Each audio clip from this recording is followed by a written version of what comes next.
ಈಗ ರೈತರ ಜೊತೆಯಲ್ಲಿ ಆನ್ ಗ್ರೌಂಡ್ ನಾವು ಇವತ್ತಿಂದ ಅಲ್ಲ, ಈ ಸಮಸ್ಯೆ ಶುರುವಾಗಿ ರೈತರು ಸಂಕಷ್ಟಕ್ಕೆ ಒಳಗಾದ ದಿನದಿಂದನೂ ಕೂಡ ಪ್ರಾರಂಭ ಮಾಡಿದ್ದೀವಿ ಹೋರಾಟ. ಅವ್ರ ಜೊತೆನಲ್ಲಿದ್ದೀವಿ ನಿರಂತರವಾಗಿ.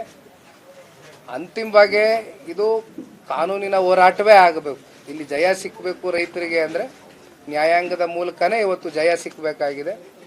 ಜೊತೆಯಲ್ಲಿ ಮತ್ತಷ್ಟು ರೈತರು ಏನಿವತ್ತು 70% 80% ಜನ ರೈತರು ಒಪ್ಕೊಬಿಟ್ಟಿದ್ದಾರೆ ಅಂತಕ್ಕಂಥದ್ದನ್ನ ಇಲ್ಲಿರ್ತಕ್ಕಂಥ ಜಿಲ್ಲಾಡಳಿತ ಜಿಲ್ಲಾಧಿಕಾರಿಗಳು ಪಾಪ ಮಾತಾಡ್ತಾರಲ್ಲ ಹಿಂದೆಗಡೆ, ಅವ್ರಿಗಿವತ್ತು ತಿಳಿಬೇಕು ಅಂತಕ್ಕಂಥದ್ದಾದರೆ ಮಂಜಣ್ಣ ಅವರು ನಾವು ಎಲ್ಲ ಕೂತು ಮಾತಾಡಿದ್ದೇವೆ. ಸನ್ಮಾನ್ಯ ಕುಮಾರಣ್ಣ ಅವರ ಸಾಮತ ಇದೆ, ದೇವೇಗೌಡರ ಸಾಹೇಬ್ರ ಮಾರ್ಗದರ್ಶನ ಇದೆ. 21ನೇ ತಾರೀಕು ಅಂದರೆ ಮುಂದಿನ ಭಾನುವಾರ, ಈ ಭಾನುವಾರ ಅಲ್ಲ ಮುಂದಿನ ಭಾನುವಾರ ಒಂದು ಪಾದಯಾತ್ರೆಯನ್ನು 26 ಗ್ರಾಮದ ವ್ಯಾಪ್ತಿಯಲ್ಲೂ ಕೂಡ ಮಾಡಬೇಕು ಅಂತಕ್ಕಂಥ ಒಂದು ಸ್ಪಷ್ಟ ನಿರ್ಧಾರವನ್ನು ಮಾಡಿದ್ದೇವೆ. ಈ ಪಾದಯಾತ್ರೆ ಕೇವಲ ಇಲ್ಲಿಗೆ ಸೀಮಿತ ಆಗ್ತಕ್ಕಂಥದ್ದಲ್ಲ, ಮುಂದೆ ವಿಧಾನಸೌಧವನ್ನು ಮುತ್ತಿಗೆ ಹಾಕುವವರೆಗೂ ಕೂಡ ಒಟ್ಟಾರೆಯಾಗಿ ಇಲ್ಲಿರ್ತಕ್ಕಂಥ ನಮ್ಮ ರೈತರು ಭೂಮಾಲೀಕರು ಏನಿದ್ದಾರೆ ಅವರ ಜಮೀನನ್ನ ಅವ್ರಿಗೆ ಮತ್ತೆ ಉಳಿಸ್ಕೊಡ್ತಕ್ಕಂಥದ್ದಕ್ಕೆ ಎಲ್ಲಾ ರೀತಿಯಾದಂಥ ಹೋರಾಟ ಕಟ್ತೇವೆ. ಅದು ಸನ್ಮಾನ್ಯ ಮಂಜಣ್ಣ ಅವರು ತೀರ್ಮಾನ ಮಾಡ್ತಾರೆ. ರೂಟ್ ಇಲ್ಲಿರ್ತಕ್ಕಂಥ ಎಲ್ಲ ರೈತಾಪಿ ವರ್ಗ ಮಾಧ್ಯಮದ ಮೂಲಕ ಎಲ್ಲ ರೈತರಿಗೂ ಕೈ ಜೋಡಿಸಿ ಮನವಿಯನ್ನು ಸಲ್ಲಿಸ್ತೇನೆ. ನಿಮ್ಮ ಪರವಾದಂಥ ಹೋರಾಟಕ್ಕೆ ದಯಮಾಡಿ ತಾವೆಲ್ಲರೂ ಹೆಚ್ಚಿನ ಸಂಖ್ಯೆಯಲ್ಲಿ ಬಂದು ಪಾಲ್ಗೊಳ್ಬೇಕು ಅಂತಕ್ಕಂಥದ್ದನ್ನ ಕೇಳಲಿಕ್ಕೆ ಬಯಸ್ತೇನೆ. 2ನೇ ಸಲ ಮುಖ್ಯಮಂತ್ರಿ ಆದ್ಮೇಲೆ ಯೋಜನೆ ಕೈಗೆತ್ಕೊಳ್ಳಲಿಲ್ಲ, ಅಲ್ಲಿ ಬಿಟ್ರು ಅಂತ ಹೇಳಿದ್ಮೇಲೆ ಮತ್ತೆ ಅದ್ರ ಬಗ್ಗೆ ಏನ್ ಬಂದು ಉತ್ತರ ಕೊಡೋದಿದೆ ರೀ?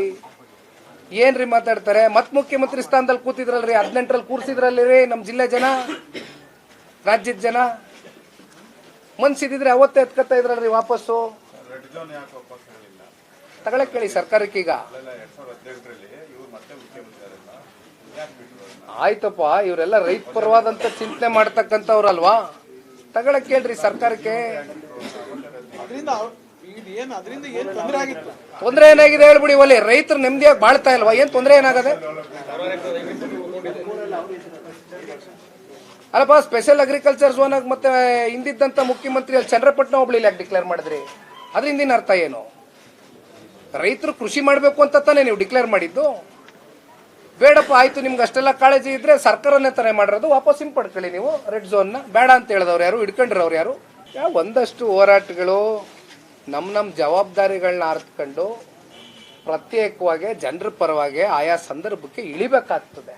ಆಮೇಲೆ ಇದು ನಮ್ಮನ್ನ ಬೆಳೆಸಿರ್ತಕ್ಕಂಥ ಜಿಲ್ಲೆ ಜನ, ಸ್ವಾಭಾವಿಕವಾಗಿ ನಮಗೆ ಒಂದು ಭಾವನಾತ್ಮಕವಾದ ಒಂದು ಸಂಬಂಧ ಇದೆ. ಇಲ್ಲಿ ರಾಜಕೀಯ ಬಿಟ್ಬಿಡಿ, ರಾಜಕೀಯ ಬೆರೆಸೋದು ಬೇಡ. ನಾನು ಅವಾಗಲೇ ಹೇಳಿದ್ದೀನಿ, ಇಲ್ಲಿ ಹಲವಾರು ಸಂಘಟನೆಗಳು ಬಂದಿದ್ದಾರೆ, ಹಲವಾರು ರಾಜಕೀಯ ಪಕ್ಷಗಳು ಬಂದಿದ್ದಾರೆ. ಅವ್ರು ಎಲ್ಲರಿಗಿಂತ ಹೆಚ್ಚಿನ ಜವಾಬ್ದಾರಿ ಹೊಣೆಗಾರಿಕೆ ಜನತಾದಳ ಪಕ್ಷದ ಮೇಲಿದೆ. ಕಾರಣ, ಮಂಜಣ್ಣನ ಶಾಸಕರು ಮಾಡಿದ್ದಾರೆ, ಮಾನ್ಯ ಕುಮಾರಣ್ಣ ಅವ್ರನ್ನ ಮುಖ್ಯಮಂತ್ರಿಗಳು ಇರ್ತಕ್ಕಂಥ ಕೀರ್ತಿ ಹೊಂದಿರತಕ್ಕಂಥ ಜಿಲ್ಲೆ, ದೇವೇಗೌಡರನ್ನ ಮುಖ್ಯಮಂತ್ರಿಗಳಾಗಿ ಮಾಡಿರ್ತಕ್ಕಂಥ ಕೀರ್ತಿ ಹೊಂದಿರತಕ್ಕಂಥ ಜಿಲ್ಲೆ. ಇದೇ ಜನ ನಮಗೆ ರಾಜಕೀಯವಾಗಿ ಶಕ್ತಿ ತಂದುಕೊಟ್ಟಿರ್ತಕ್ಕಂಥ ಜನ.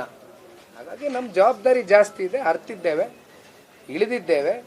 ಮುಂದೆ ಕಾಲ ಬಂದಾಗ ಅವರು ಕೂಡ ನಮ್ಮ ಜೊತೆ ಕೈ ಜೋಡಿಸ್ತಾರೆ.